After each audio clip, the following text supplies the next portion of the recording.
নমস্কার বন্ধুরা, চন্দনা কিচেন ব্লগে তোমাদের সবাইকে স্বাগতম।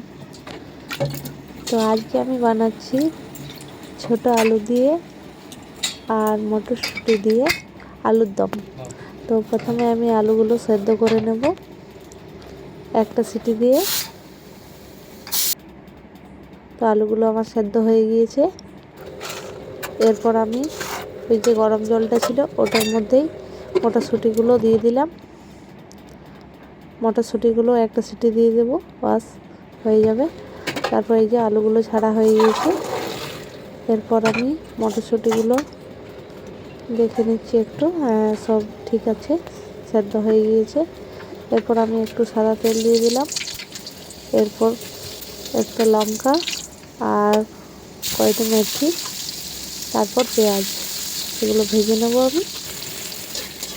লঙ্কা আমরা বেশি ইউজ করি না, তার কারণ আমার ছোট বাচ্চা আছে তার জন্য।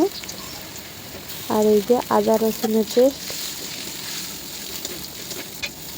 এরপর আমি পেঁয়াজগুলো আদা রসুন সব ভেজে তারপর আমি দুটো টমেটো দিয়ে দিচ্ছি।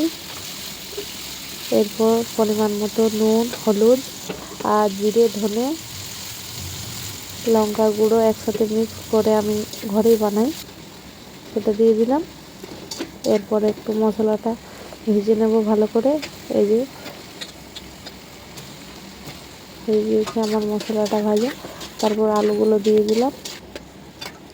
এরপর আলুগুলো নেড়ে চেড়ে মটরশুঁটি সেদ্ধটা দিয়ে দিলাম।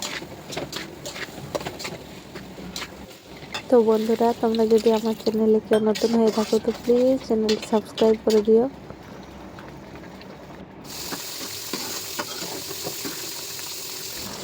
তারপরে এই যে আমি আলুগুলো একটু ভেঙে দিলাম এরকমভাবে।